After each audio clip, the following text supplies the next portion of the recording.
Perfect. Hey everyone, welcome back to another video. So it's now the 16th of April 2020 and the world as we know it has gone to shit. The C virus has taken over the planet as we know it. Everybody's life has changed dramatically. Everybody's everything has changed. I myself, I'm a restaurant manager. My restaurant was closed on the 18th of March, which resulted in myself and 40-ish members of staff all being furloughed until we get the okay from the government. Today it was announced that there was going to be another 3 weeks of lockdown. And this is affecting everybody's journeys. It's affecting my journey. I was expected to be back at work running around a restaurant for 50-60 hours a week at the moment, and of course I'm not doing that. I'm sat at home, not being able to do very much. So let's have a quick catch up about how I am doing on my journey. So it was the 2nd of March 2020 that I had my gastric bypass. My starting weight before my liver reduction diet was 151.5 kilos. My current weight is 127.7 kilos. That's almost 24 kilos lost so far. The last couple of weeks have been very, very, very slow with my weight loss. It felt very slow. I made a mistake. I got ill. I don't know if it was the C virus or not. I didn't have a persistent cough or trouble breathing, but I had extremely high temperature and I had V and D, I'm sure you can work out what those means, for about 48 hours straight, and for 5-6 days I was completely out of it. I was weak, I couldn't eat, I couldn't drink, anything I put in me was coming out of me instantly, and I stupidly was tracking my weights during this period. So I've only just managed to get back down to the weight that I was at the end of my sickness, which ended about the 24th of March, something like that. But in like 2 days I lost like 4.5 kilos, but it wasn't real weight loss. It was because there was nothing in me, or there was no liquids in me, because I was in the toilet every 2 minutes. Forgive me, but that's what happened. So I've taken myself off of the puree diet now, thank God, and I've put myself onto a soft food. I did this a week earlier than I was supposed to for 2 reasons. 1, I was bored of pureed, and 2, I miscalculated my days and thought it was my 6th week already when it was only actually my 5th week. Bit of a counting error there, but it doesn't matter. Since coming off of pureed foods and going on to soft foods, I have found myself having a few issues now and again. Maybe it's because I was a week early, maybe because I'm trying to do too much too quickly. So what I have found is that if I overeat, eat too quickly, don't chew enough, or eat the wrong things, I get an extremely bad pain right in the center of my sternum right here, and it can last for hours. Not everything sets it off. For example, if I have something like a chili con carne or bolognese sauce, something that's almost pureed already, fine, no problems. The first thing that set it off was when I tried to make a beef stew. The first day we had the beef stew, it was fine. The next day, when the sauce had congealed a little bit and the root vegetables in there had absorbed more sauce, I had a couple of mouthfuls for lunch. It took me out for 2 hours. I thought I hadn't chewed it well enough, I hadn't eaten slowly enough, blah blah blah, so I had a couple of spoonfuls again for dinner, exact same thing. The other day, it was the worst I ever had it. I made some turkey burgers, and I kind of made mine a bit deconstructed because obviously you need to focus on your proteins first. So I had my burger patty with melted cheese on top. I had the bun separately, I had the salads that you would have separately, so I could focus on the protein and then just take a little bit from here and a little bit there to make it feel more like a meal. And of course it was a turkey burger, so it was very low in fat. It was cooked in 1% spray oil, 1 calorie spray oil thing, not fried or anything like that. Well, not fried in olive oil or vegetable fats. And I got through about half of it, and then I felt like I was starting to get the pain there, so I stopped because I didn't want it. It's a horrible, horrible feeling. And I became really thirsty. And I knew from previous times that I'd had it that if I was to drink on top of this pain, it would make it worse. But then I realised that I hadn't had my medication that day and I wanted to go to bed, so I thought, the pain's almost gone, I'll just have my medication quickly. And that was a massive mistake. I didn't end up going to bed for another 4 hours after that. I was vomiting 2 or 3 times, and still the pain wasn't gone, and I ended up crawling into bed about 1 o'clock in the morning, still in pain in my chest. I've not had a chance to speak to my surgical team. All I can do is Google forums, and people will say that that pain is from overeating or chewing or not chewing enough, etc., etc.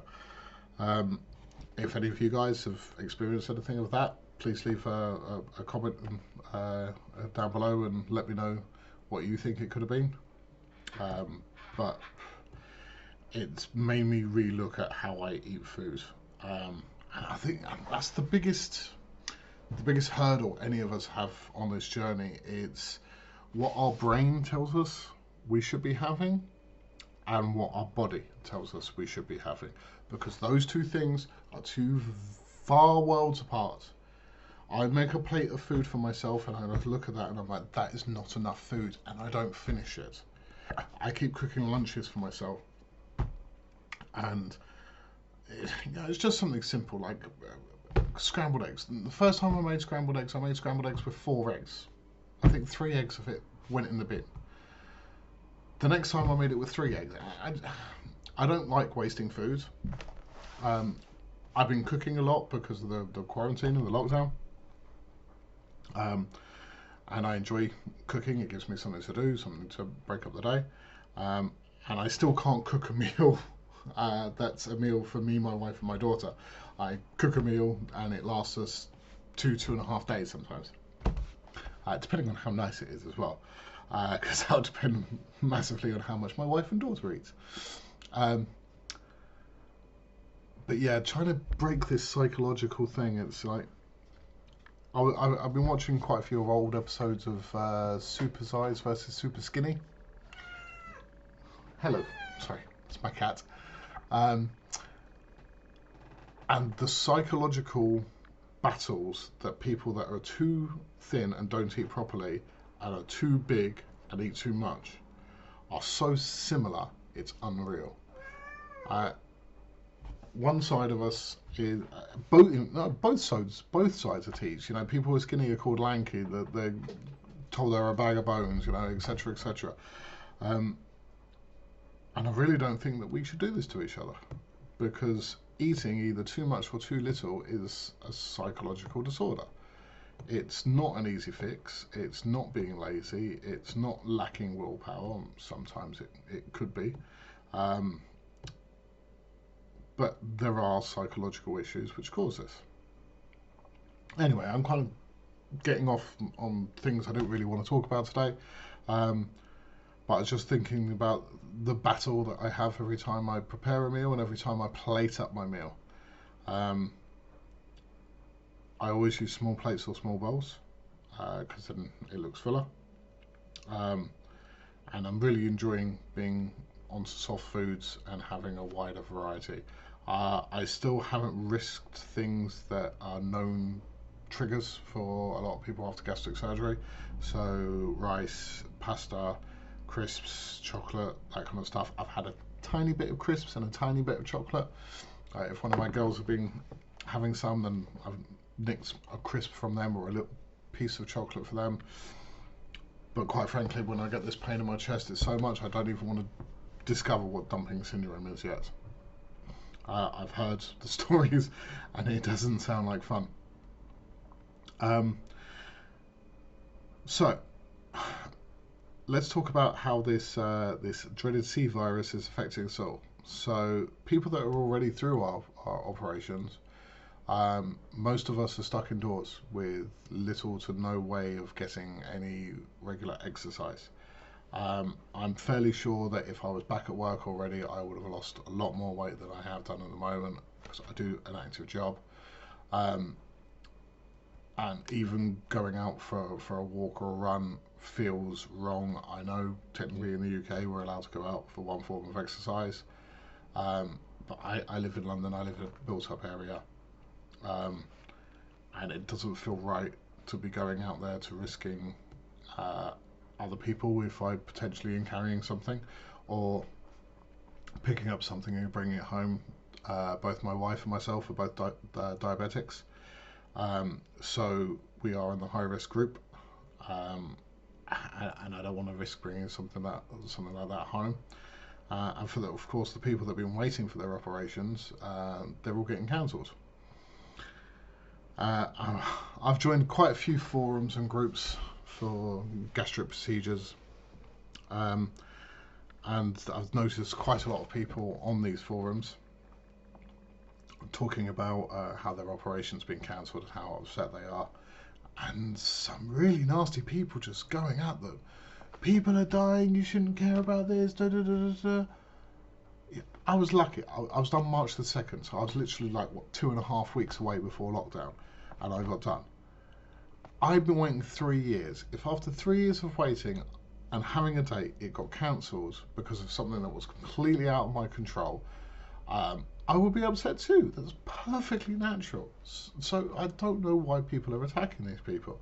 And that kind of takes me on to the last subject that I want to talk about today, which is how toxic some of these gastric bypass support groups are.